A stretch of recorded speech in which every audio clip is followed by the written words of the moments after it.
Hello everyone, তোমরা সবাই কেমন আছো? আশা করছি তোমরা যে যেখানেই আছো ভালো আছো, সুস্থ আছো। তোমাদের আশীর্বাদ আর ভালোবাসায় আমরাও সবাই ভালো আছি। তো বন্ধুরা, আজকের ভিডিওটা পুরো দেখবে, স্কিপ না করে। আশা করছি খুব ভালো লাগবে। বন্ধুরা, তোমরা দেখতেই পাচ্ছ আমি অনেকগুলো কাপড় এক জায়গায় করে নিয়েছি। আর আজকে না, গতদিন তো তোমাদেরকে দেখিয়েছিলাম আমি ওই রুমটা পরিষ্কার করেছি পুজোর জন্য। এবার এই রুমটাও পরিষ্কার করে নিচ্ছি। আর ভিডিওটা হচ্ছে গতকালকের, আজকে কোনো ব্লগ করতে পারি নাই, এডিটিং কমপ্লিট করতে পারি নাই। তোমরা পুরো কাজ দেখলে বুঝতে পারবে একদিনে ভিডিও করে এডিট করা কখনো সম্ভব হবে না। তার জন্য আমি আজকে ভিডিওটা এডিট করে তোমাদের সাথে শেয়ার করছি। বন্ধুরা, একটা ঘরে না কত জিনিস থাকে, তাই না?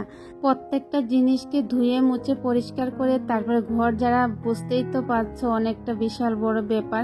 আর আমি না আগে দুটা রুম একসাথে করে একদিনে কমপ্লিট করতে পারতাম। এখন আমার দ্বারা কোনোভাবেই সম্ভব হয় না দুটো রুম একসাথে পরিষ্কার করা। তার জন্য এখন আমি কি করি, একটা একটা করে রুম পরিষ্কার করি। আর শুধু রুম পরিষ্কার না, তো ছেলেদেরও রুটিন মেনটেন করতে হয়। তোমরা তো অনেকেই জানো আমার একা হাতে কাজ করতে হয়, তো ছেলেদের টাইম টেবিল মেনটেন করে তারপরে এগুলা করতে হয়। বড় ছেলেরও এক্সাম ছিল, তো এক্সাম আজকে শেষ হয়েছে। তার জন্য ভাবলাম বাকি কিচেনটা বাকি রয়ে গেছে, কিচেনটা ঝাড়াঝাড়ি হয়ে গেছে, এবার শুধু কৌটোগুলো একটু ধুয়ে দিতে হবে। তারপরে বন্ধুরা, তোমরা দেখতে পাচ্ছ আমি এখানে ছাদে চলে এসেছিলাম কারণ হচ্ছে আমি ঠাকুরের বাসনগুলো বাইরে ধুয়ে এখানে ছাদের উপরে মেলে দেব। আর এদিকে এসে দেখতে পেলাম গাছগুলাকে ভীষণ ভালো লাগছিল দেখে। ভাবলাম একটু ভিডিও করে নিয়ে তোমাদের সাথে শেয়ার করব, তোমাদেরও ভালো লাগবে। তো বন্ধুরা, গাছের গোড়ায় দেখলাম এক দুটো করে ঘাস হয়ে গেছে।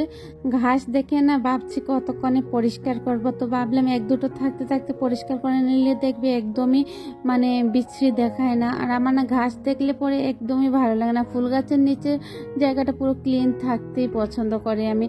আর তোমরা দেখতে পাচ্ছ নতুন লাগিয়েছিলাম ফুল গাছগুলা, আর বেশ সুন্দর কালার এসেছে গাছের পাতাগুলোর, তাই না বন্ধুরা? আর দেখেও না আমি 2-3 দিন পরে ছাদে এসেছি, দেখে না আমার ভীষণ ভালো লাগছিল। বৃষ্টি হচ্ছে বলে আর ওই গাছগুলোতে জল দিতে হচ্ছে না, তো তার জন্য আমি ছাদেও আসিনি। আর আমাদের তো কাপড় মেলার জায়গা ঘরের সামনেই আছে, বেশিরভাগ ছাদে আসি না। এই রৌদ্র দিলে, প্রতিদিন যখন রৌদ্র থাকে গরম থাকে তখনই আসি, আর গাছগুলোর একটু যত্ন নেই। তারপরে তোমরা দেখতে পাচ্ছ আমার ছোট ছেলে কিন্তু ছাদে চলে এসেছে কি আমি নিয়ে এসেছি। ও নিচে হাল্লা করছিল যে ও আসবে উপরে, তারপরে আমি ওকে নিয়ে এসেছি। আর ওকে বলেছি একদমই দুষ্টুমি করবে না, পরে দেখছি ভীষণ ভীষণ দুষ্টুমি করছে আমার সাথে। তারপরে ওকে আমি একটা ঘর থেকে গিয়ে টুল এনে দিয়েছি, বসার একটা জলচকি যাকে বলে ওইটা এনে দিয়েছি, আর ওকে বসিয়ে রেখেছি, তোমরা দেখতে পাবে। আজকে না গাছগুলো দেখতে ভীষণ ভালো লাগছে, বৃষ্টি হচ্ছে যে তার জন্য মনে হচ্ছে। আর তোমরা দেখতে পাচ্ছ ওকে আমি এখানে বসিয়ে রেখেছি, তোমাদেরকে যে বলেছিলাম। ও এখানে বলেছে হ্যাঁ আমি এখানে বসে থাকবো, তুমি বাসনগুলো ধুয়ে নাও। তো আমি ভাবছি ও যখন বসে আছে আমি বাসনগুলো ধুয়ে নিই। তারপরে ধোয়ার সময় না আমি আর ভিডিও করতে ভুলে গিয়েছিলাম, ভাবছিলাম করব, কিন্তু হঠাৎ না একদমই ভুলে যাই কাজের চাপে যে ভিডিও কোন মুহূর্তটা করতে হবে। আর বেশি একা হাতে করতে হয় তো মনে হচ্ছে এখানে কাজ সেরে তো ঘরে পুরোপুরি এলোমেলো হয়ে আছে, তার জন্য আমি আর এখানে ভিডিও করতে ভুলে গেছি। এখন ভাবছি তোমাদের সাথে তো ওইটা শেয়ার করি নাই, আমি যে এখানে বাসনগুলো ধুয়েছিলাম। তারপরে তোমরা এদিকে দেখতে পাচ্ছ আমি কিন্তু রুমে চলে এসেছি, উপরে বাসন ধোয়া শেষ হয়ে গিয়েছিল। তারপর রুমে এসে ওদের খাওয়ার টাইমও হয়ে যাচ্ছিল, ওদের জন্য সিদ্ধ ভাত বসিয়ে রেখে আমি কিন্তু এদিকে কাজে লেগেছি। এই যে অল্প আগে যে বললাম একা হাতে কাজ করলে কি হয়, রান্নাঘরের দিকটাও তোমাকে দেখতে হয়, এদিকেও দেখতে হয়, বাইরের দিকটাও দেখতে হয়, তো সবগুলো মিলিয়ে একদিনে কোনোভাবেই সম্ভব হয় না। আর এদিকে দেখতে পাচ্ছ ঘরটা ঝেড়ে নিয়েছিলাম। তারপরে এই যে ম্যাট্রেসের কভারটা, আজকে না আমি ম্যাট্রেসটা রোদ্রে দিতে পারি না, রোদ্র তেমন ছিল না, তোমরা তো দেখেছো বাইরের ওয়েদারটা মোটামুটি ছিল, তো এই রোদ্রের মধ্যে আর ম্যাট্রেসটা ছাদে নিয়ে আসবো, তার জন্য আর দেইনি। ভালো করে তো রোদ্রও পাবে না, ভাবছি যেদিন বেশি রৌদ্র দিবে ওই দিনই ওইটা ম্যাট্রেসটা উপরে ছাদে নিয়ে দেব। তারপরে তোমরা দেখতে পাচ্ছ আমি এবার ঘর ঝাড় দিতে লেগেছি, ঘর ঝাড়াঝাড়ি শেষ হয়ে গেছে, এবার মোছামুছির পালা।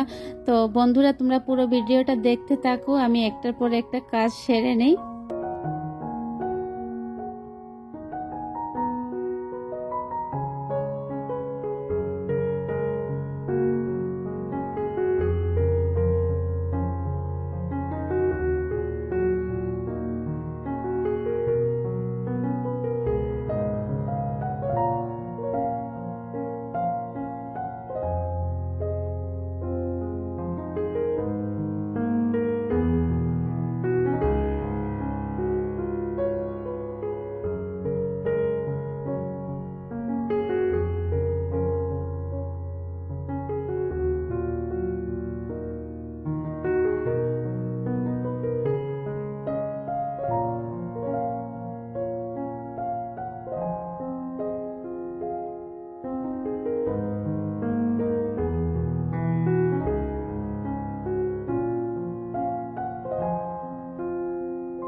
বন্ধুরা দেখেছো তো, দরজা জানলা গ্রিল ওইগুলা মুছিয়ে নিচ্ছি। তারপরে না আমি কাপড় ধুয়ে দিয়েছি, আর কাপড়গুলো হালকা পাতলা থাকে তো না, শুকিয়ে গেছে, কারণ খুব একটা ভারী কাপড় ছিল না এখানে।